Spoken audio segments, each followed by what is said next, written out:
Здравствуйте, дорогие друзья! В этом видео вы услышите и увидите подтверждение о кавказском происхождении человека как с антропологической, палеонтологической, так и языковой точек зрения. Это видео отнюдь не имеет целью идею расового превосходства той или иной другой расы или нации, а лишь показывает исследования мировых ученых и их находки на сегодняшний день. А тут не будет никакой отсебятины, и все, что говорится и показывается в этом видео, имеется в международных доступных источниках.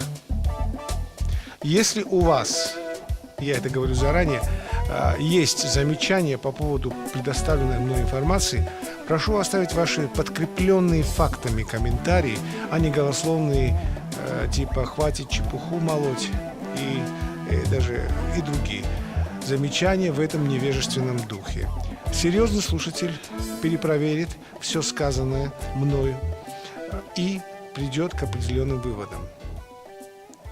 А теперь поговорим немного о науке антропологии и откуда она зародилась. С незапамятных времен люди интересовались объяснением явлений природы, пониманием общечеловеческих проблем, происхождением человека как такового. Эти исследования со временем стали называться наукой. Раньше не было разделения науки на отрасли, и все эти исследования входили в так называемую философию. Затем философия разделилась на такие отрасли, как физика, антропология, психология и другие.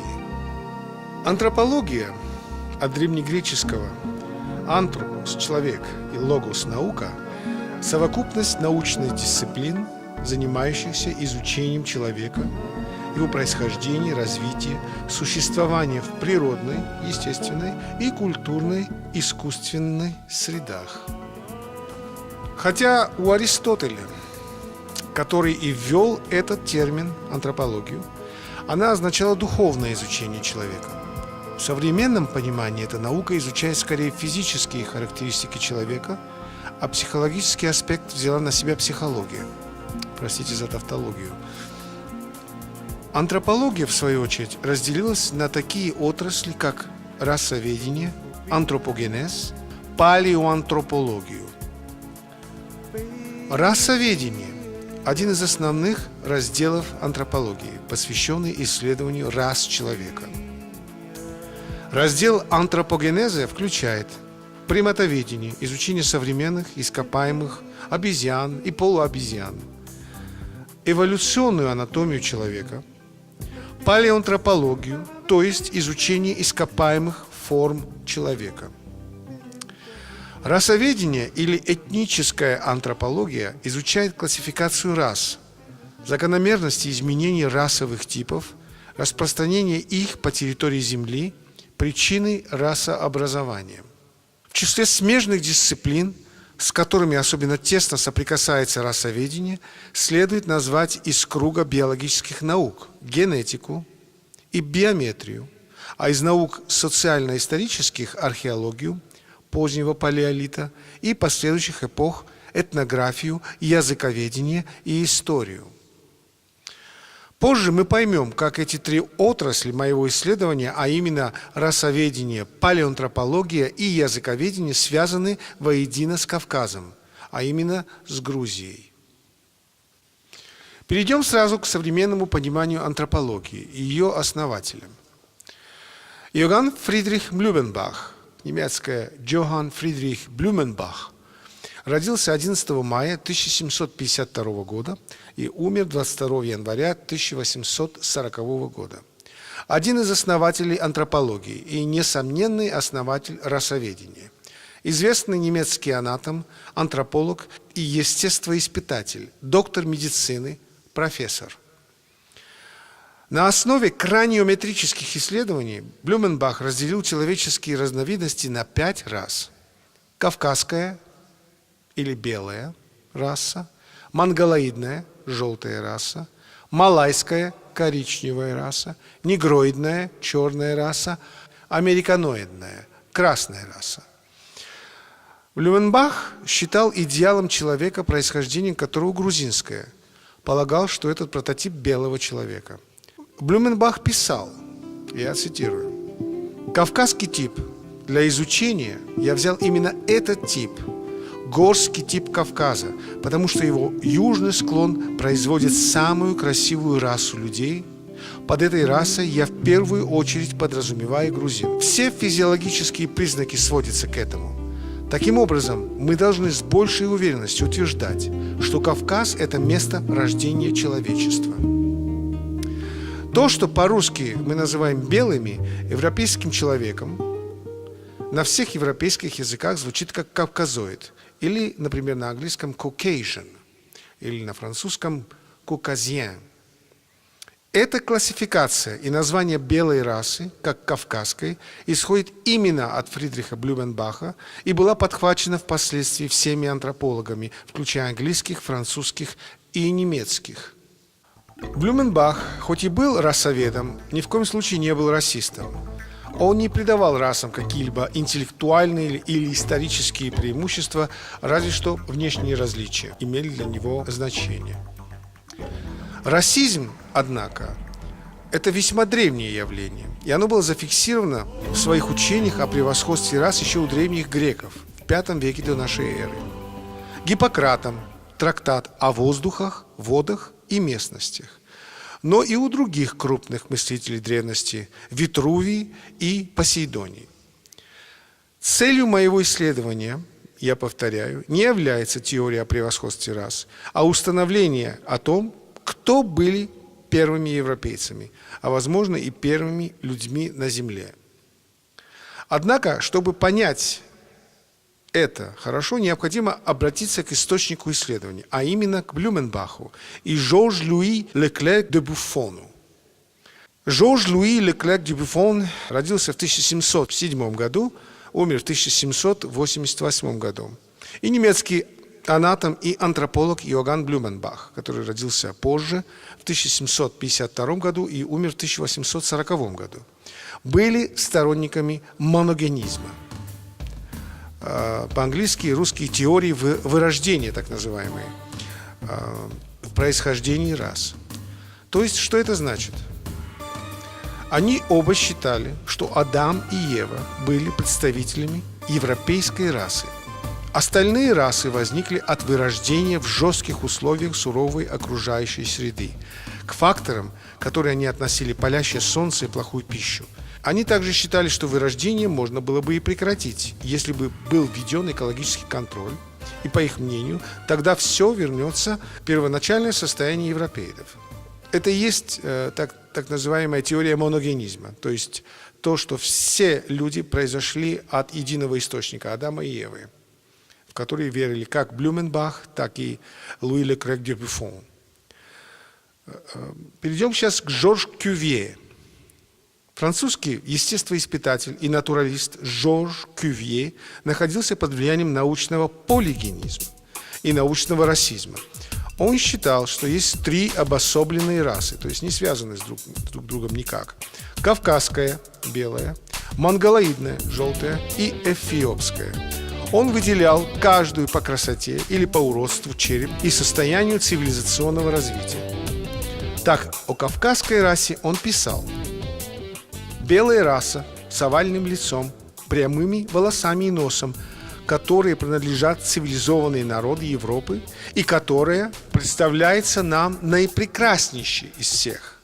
Так превосходит прочую своей гениальностью, мужественностью и деятельностью. То есть мы тут видим явно откровенные расистские высказывания о расах. Он так же, как и Блюменбах, полагал, что Адам и Ева были белыми и, следовательно, представителями подлинной человеческой расы. Остальные же расы возникли из собравшихся вместе выживших после случившегося 5000 лет назад мировой катастрофы, имеется в виду, по-видимому, потоп, жили и развивались полностью обособленно. Мы понимаем, что эти теории строились на вере о библейском происхождении человека, Адама и Евы. Хотя я и указывал в своих постах об Адаме и Еве, даже согласно библейским писаниям, они не являлись единственными гуманоидами на земле. Мы видим в Библии упоминания сынов Божьих, сынов человеческих и исполинов, которые генетически были связаны, так как им могли иметь общее потомство. Самыми печально знаменитыми исследователями в области расовой антропологии были именно представители нацистской Германии, которые поставили своей целью превосходство нордической немецкой расы над остальными расами человека. Известным расовым теоретиком Третьего рейха был Ганс Гюнтер. В 1925 году Гюнтером была сформулирована нордическая идея, то есть ряд концептуальных положений, направленных на сохранение нордической расы. Интересно, что теория «истинный ариец» была совершенно неправильно выведена из этимологии слова «ария», то есть принадлежащим к древним иранцам, и подведен к смыслу нордической расы. Впрочем, они сами разочаровались в своих исследованиях и поисках на Тибете единственной Шамбалы, таинственной Шамбалы и истинных арийцев, и переместились на Кавказ, а именно Эльбрус, где надеялись найти вход в таинственную страну. Продвигаясь вперед, группа горных стрелков поднялась 21 августа 1942 года на вершину Эльбруса, самой высокой горы Кавказа и Европы, и водрузила на нее военный флаг Рейха. Двое французских исследователей, Луи Павель и Жак Бержье, описывают эти события так. 3 альпиниста СС водрузили на Эльбрусе, священной горе арийцев, благословенное перед этим по ритуалу Черного ордена знамя со свастикой. Это было магическое заклинание. Было ознаменовано начало новой эры. Мы видим, какое значение придавал Третий рейх Кавказу, как колыбели арийской цивилизации, хотя они сами запутались в терминах. Интересно, что немецкой армии был дан приказ об особом отношении к кавказцам, как к протоарийцам, когда немецкий вермахт приблизился к горам Кавказа. Еще немножко о Кавказе. Греки считали, например, что на Кавказе распят Прометей, у которого по приказу Зевса орел пожирал печень, за то, что он дал им знания. Кстати, грузинский, более древний эпос рассказывает похожую на историю об Амиране. То есть практически этот эпос взят из древнегрузинского эпоса об Амиране. И распят тоже, так сказать, Прометей был именно на Кавказе. Уже общепринято, что виноделие впервые было именно в Грузии. А также слова «медицина» происходит от мифической царевны Медея из Колхиды. Самая древняя добыча меда была в Грузии, так же, как и самые древние золотые прииски с актрисой. К сожалению, их разбомбили местные вандалы, надеясь найти там больше золота. На Тибете специальные экспедиции, посланные нацистами, разыскивали Шамбалу, страну древней мудрой расы. Впрочем, Гитлер, после того, как его эмиссар Шефер, войдя в контакт с тибетскими ламами, так и не обнаружил искомой Шамбалы, заподозрил, что потайной вход в эту страну может располагаться где-то на Кавказе. Видите, вот еще упоминание Кавказа. И вот на этом фоне расовой истерии и превосходства именно нордических рас над другими почему-то в 2 фашистских империях, немецкой и итальянской, в школах начинают преподавать расовую антропологию Блюменбаха о происхождении белых людей, а именно грузинскую теорию, которая запечатлена в фильме гениального итальянского актера и кинорежиссера Витторио де Сика. Фильм называется «Ноль за поведение», снят в 1940 году, где учительница проводит урок по расовой антропологии и приводит грузин как идеал белого человека. Вот вам кадры из кинофильма, как на оригинальном языке, так и с переводом на русский. Avete scritto, ragazze? Sì, signora. Esaurita la parte strettamente geografica, non possiamo trascurare le caratteristiche antropologiche degli abitanti di questa regione. Dammi l'attaccapanni. Possiamo senz'altro affermare, care ragazze, che i georgiani vengono già da lungo tempo considerati come il prototipo ideale della razza bianca. Avete scritto? Sì, signora. Dammi il filo.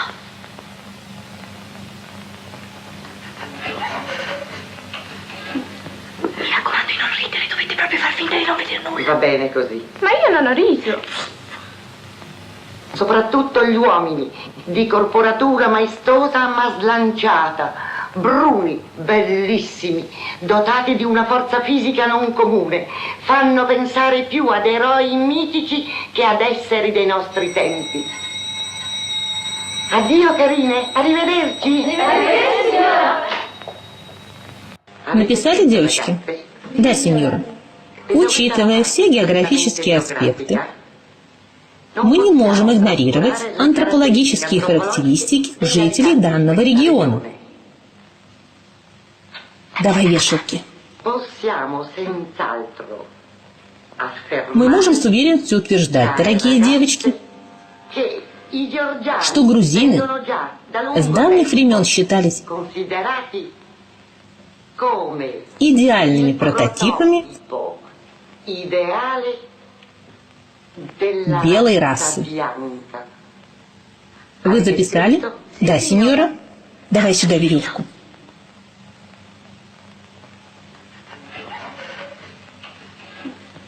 Не смейся. Делай вид, что ничего не замечаешь. Отлично.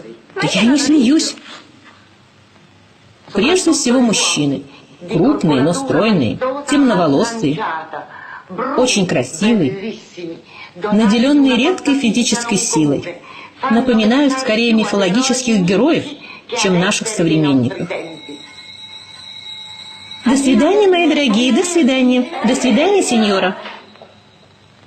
Этот фильм лишь доказывает, насколько серьезно воспринимали европейцы теорию Блюменбаха о происхождении человека на Кавказе, что вводили ее обязательной программой изучения в школе фашистской Германии и Италии.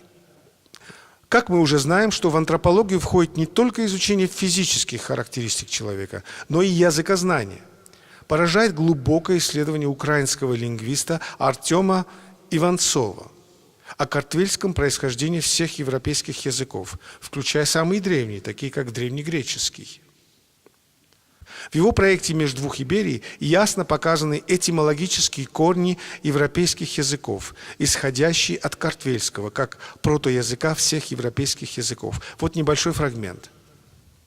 Параллелей действительно оказалось очень много внутри Европы. И практически все современные и древние европейские языки, языки так называемой индоевропейской группы, показали свое родство с картвельской языковой семьей. Показали, что они находятся корнями в этой языковой семье, о чем никто не говорил никогда, о чем, возможно, кто-то только догадывался. Идея того, что весь древний мир говорил на языке одной языковой семьи, не нова. Лингвисты знают такую выдающуюся личность, как Нико Мар. Это был любимец Сталина, это был человек Мигрел, вроде бы по происхождению, человек, в руках которого находился весь академический потенциал Советского Союза, человек, критиков которого Сталин расстреливал, чего уж там, мы все помним печальную судьбу ученого Поливанова. Вот. Так вот, Нико Мар заявил на весь мир о том, что весь древний мир говорил на языке одной языковой семьи. Но назвал он ее не реально существующей картвельской языковой семьей, причем его родной картвельской языковой семьей. Назвал он ее мифической, яфетической семьей, не предоставив никаких свидетельств и доказательств того, что эта языковая семья имела конкретную идентификацию. И вот в рамках нашего проекта «Между двух Иберий», проекта, которому скоро уже исполняется 5 лет, проект, который на сегодняшний день состоит из книги, которая так и называется «Между двух Иберий».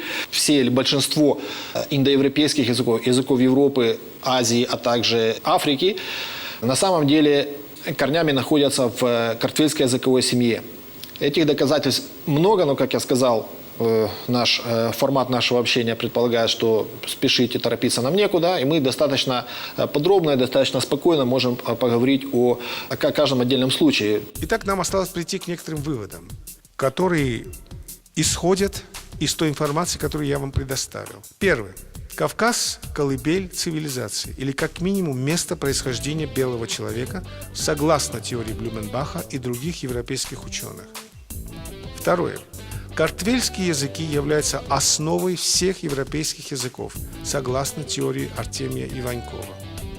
Современные находки подтверждают антропологию Блюменбаха о происхождении человека на территории современной Грузии. Всего доброго. Это был Заза Залишвили. Надеюсь, вам понравилась моя программа. И еще раз повторяю, можете оставлять свои комменты. Очень прошу делать их профессиональными. Возражения принимаются, однако не такого типа, что хватит пороть чепуху и прочее. Предоставьте мне какой-то материал. Берегитесь, грузины. К вам едет Блюменбах. Всего доброго. Это был Заза Залишвили. До свидания. До следующих встреч.